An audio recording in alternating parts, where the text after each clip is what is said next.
Tonight we have a small presentation by Coach McKay, as I know him, or some of you know him as Mr. McKay, the vice principal, but he's asked to say a few words. Take it away, Gordon. Hello. Hello. How are the grads of 73 that are the orphans of Hope Secondary? Because there was no school in your graduating year. That's right. I've been to a number of these, and when I saw that this one was on, I wanted to come down and talk because 72, 73 was a particular significant year for everybody who was involved with Hope Secondary. And I couldn't come tomorrow night because in grade 9 of your schooling, I guess, on July 20th, there was a very important event. Does anybody know what happened on 20th of July, 1969? Apollo 11. They landed on the moon, but even more significantly, in Hope, my daughter was born. So, we are having a 55th birthday party. My son's flying in from New York, etc. So I'm driving right back to Penticton, so I won't be here tomorrow, but I really did want to come and talk to this group. Now, I haven't spoken for a while, and I'm getting older. No, don't apologize. I'm actually older than Joe Biden, and you know how he votes. I'm going to have to cheat and put my glasses on here. I made a few notes. Okay, there's 3 reasons why I wanted to come here. Number 1, I really wanted to recognize the students that were in grade 12 during that year when we had no school. I also wanted to give a little bit of a memorial to the staff that was there.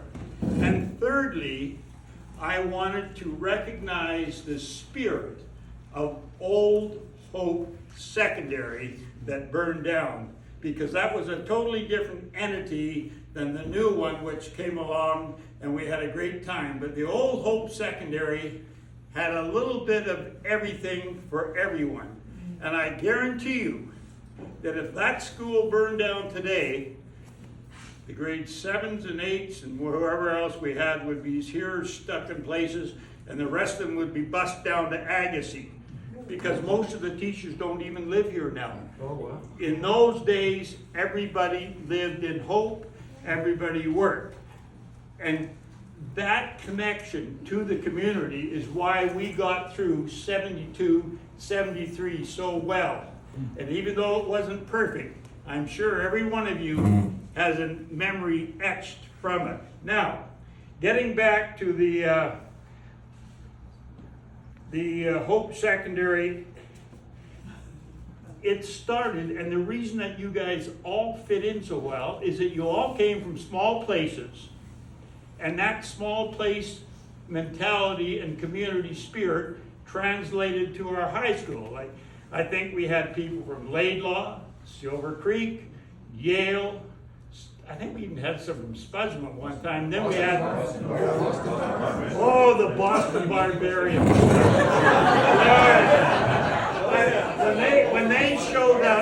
When they showed up, we had to readjust our school discipline system.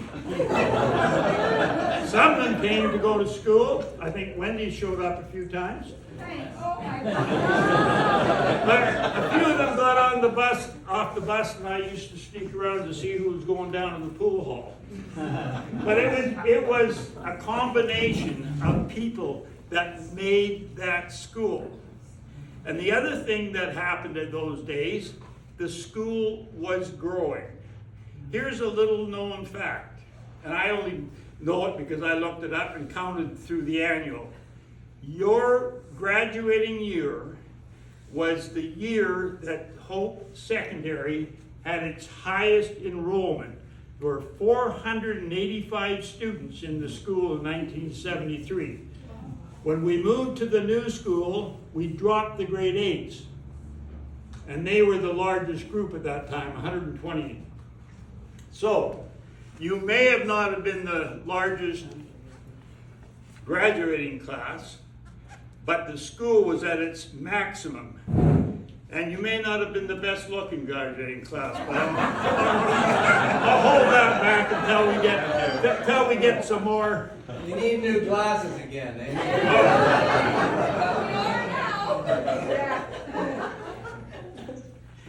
And it's funny the things I remember about the school, because I came in '64, and I spent my whole time in that old school till it burned down, then I stayed 3 more years.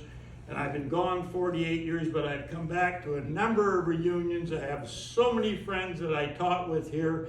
I feel like hope is still etched in my heart. Both my kids were born here, so I have that community, and Hope had that community. But from '64 through '73, the school was growing and growing and growing. And we're adding classes. And we had people like Glenn Weeger graduated the first year. We had low standards there. But he graduated in the first year he was here. And then we hired him back. And he came and he taught in the school. Where's Ernestine? I saw, oh, Ernestine. I can't see. Ernestine came on board. And Ann Murray, where'd Ann go?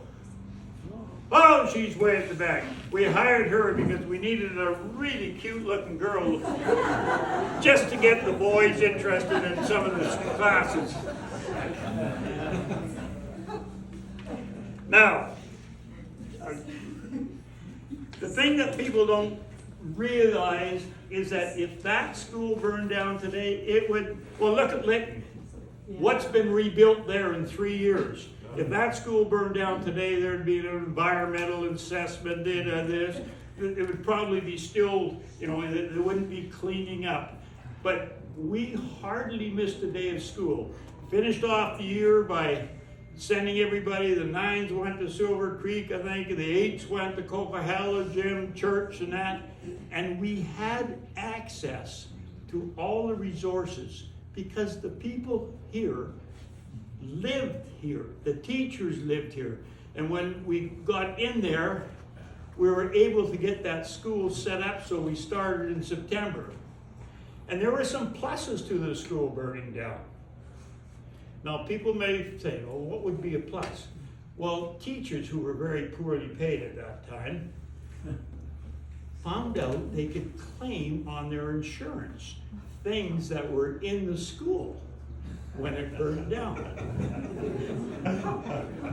So, all of a sudden, I had 3 new pairs of runners,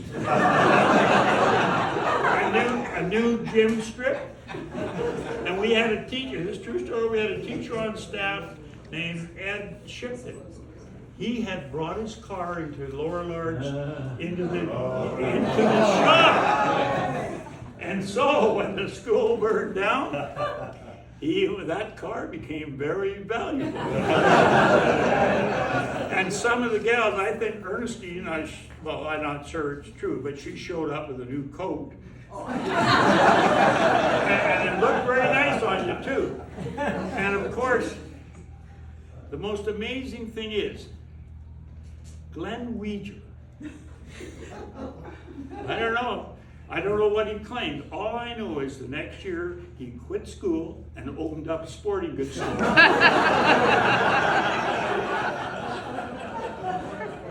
So that was the benefit. But the other thing, as students, you probably didn't realize at the time and didn't appreciate, every piece of equipment in that school was burned and gone.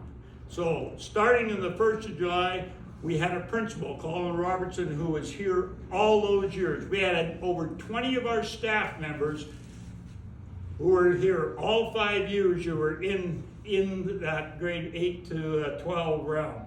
And we were showing it, we had to get all new textbooks, we had to bring them in, sort them, stamp them, we had to set up the shop, they put a tin roof over it so we could have those shops. The home ec classes went over into the old igloo on the corner there. That would never happen today. There'd be so many people up in arms saying it's not, you know, it's not healthy, you can't do this, you can't do that. And then we set up these Quonset huts all around there. We thought we were an African village. And at this time of the year, or September, they just sweltered. Well, you were the people up bringing them. It was sweltering in there. In the winter, it was freezing in there. And we only had one washroom that was shared by students and staff. However, you guys and the people in that school pulled together, and we did some amazing things we wouldn't have done.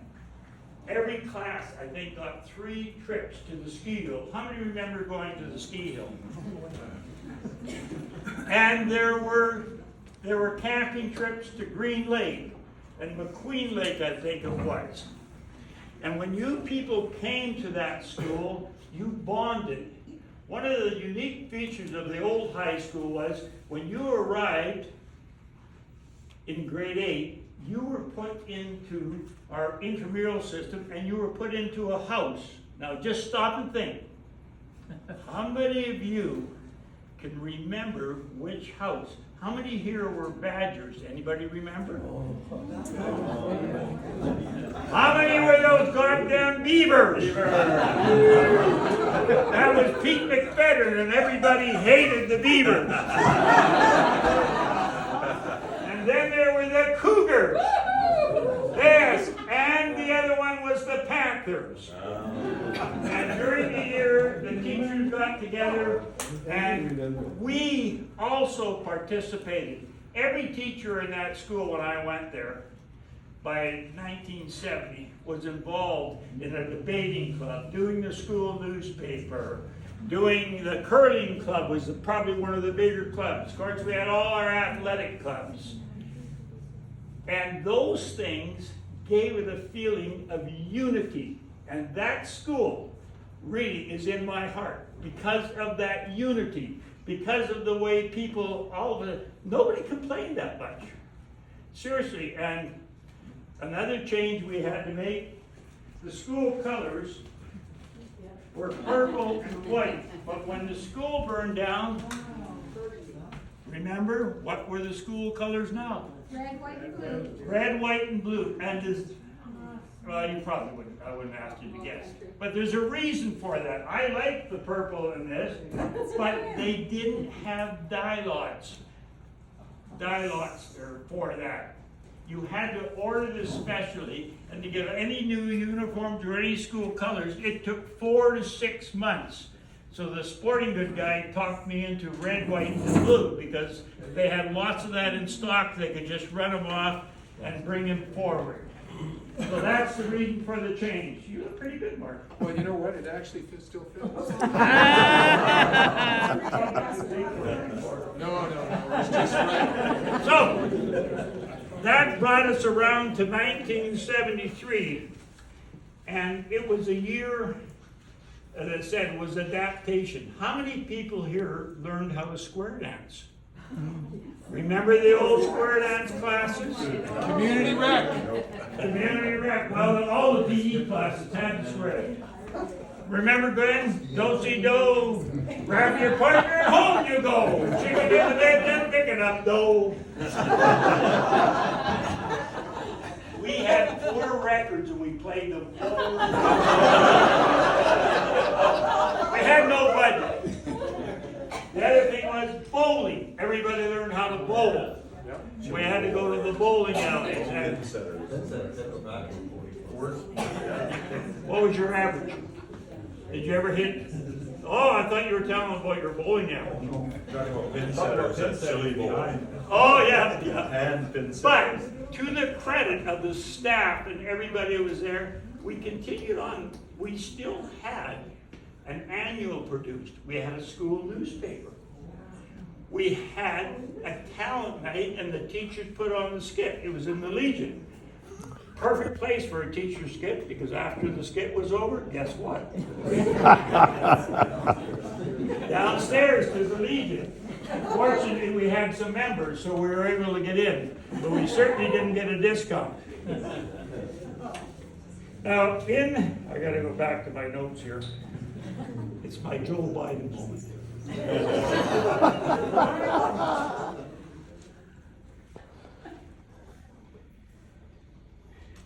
You were the last class to spend all your secondary years at Old Hope Secondary. Even though your last year was a little suspect, but you rose up from the ashes and you handled it with great dignity.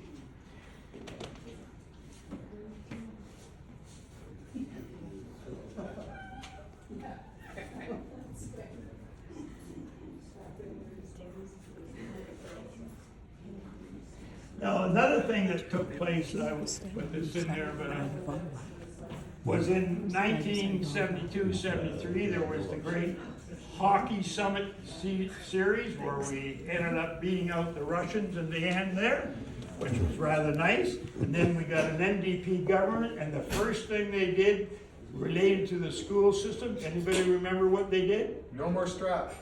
No more strap. So, after school, we took the student council president, David Connell at that time, and he was the last person we officially strapped. I was a little disappointed because I had other candidates. Now don't look at yourselves. Some of you may have been in the list, but I had Rick Lim and I also thought one that everybody would have enjoyed would have been Robert Jansen. Oh, yes! Because Robert, we could have taken him down because he was... No wonder he hasn't come to any reunion. That's right.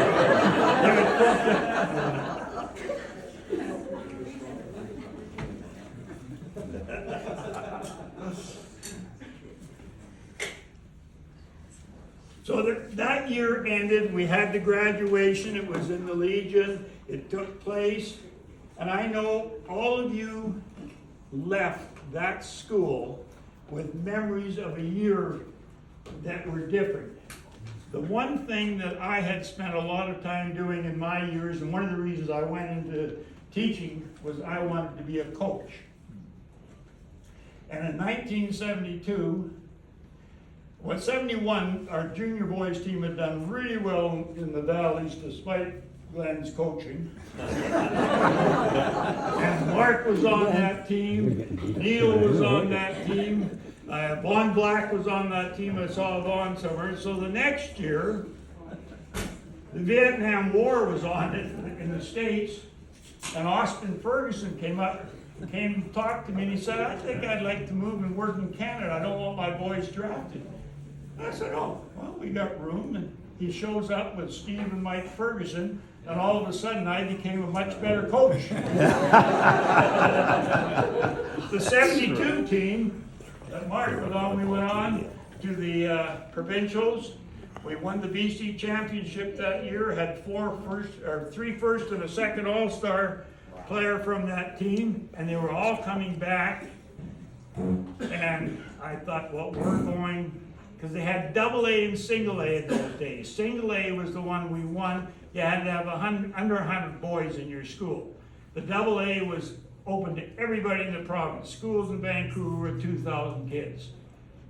The 73 team was going, 72, 73 was going in that direction. Bad news. We don't have a gym. We don't have a school. We don't have anywhere to play. And so we didn't run a sports program, but I kept that basketball team together. We drove to Agassiz and practiced there once a week from 8:30 to 10:30 on a Wednesday night. We played some home games there, and the gym was full. All Hope people. They got buses, they came down, all of our home games, and they put the games on the radio for our league games. And we were ranked in the top 3 in BC all that year.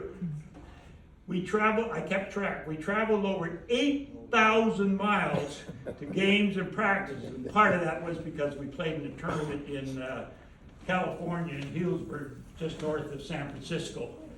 But that team was the best team I have ever coached.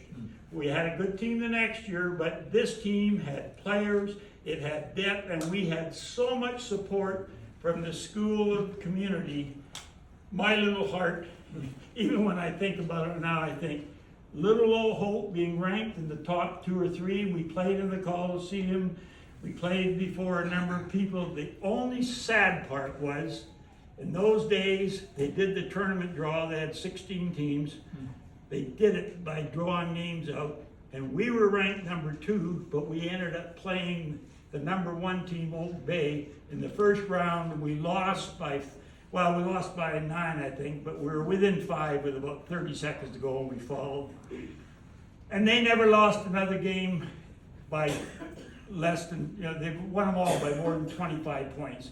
And we should have played them in either the semifinal or the final. And that has I still dream about it. Neil, you should have made those bloody shots. Neil's fault, yeah. I have always been close to Hope. I have always stopped. I have friends here. I just think that whatever kind of compassionate soul I have, I think you have it too, from your memories, maybe not the same way in that, but hope is what made me a better person and a better teacher. And Old Hope Secondary, we had that spirit. You brought it. Everybody brought it in their own way. Even the guys that rode the buses got to know each other over the years. So I did, in my great skillful manner, I just want to share one last thing with you. I have my glasses.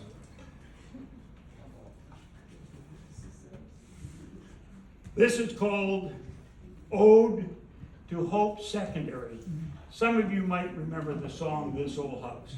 Anyway, I can't sing, so don't worry. This old school once knew its students. This old school once knew its staff. This old school was home and comfort as you learned the skills for life. This old school once rang with laughter. This old school heard many shouts. Now it trembles in its ashes as all the lights have gone out. I know that when you leave here tomorrow after your banquet, the spirit of Hope Secondary will remain. Thank you.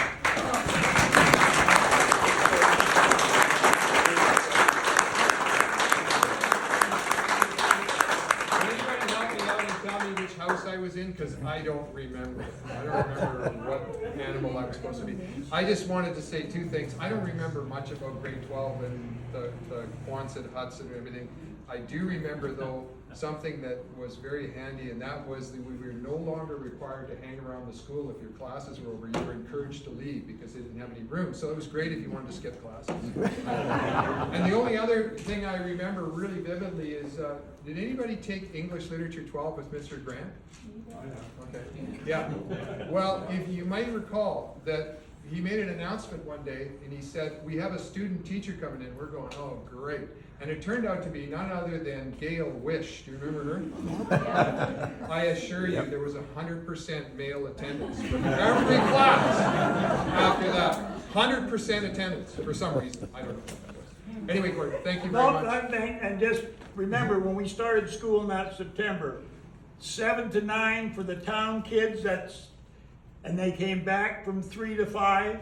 The bus kids came from 9 to 3, and that went on for a couple of months. And you think of that. Can you imagine the teachers union allowing teachers to come teach at 7, come back at 12, come back at 1? It was a different era, and I'm so glad I was part of it.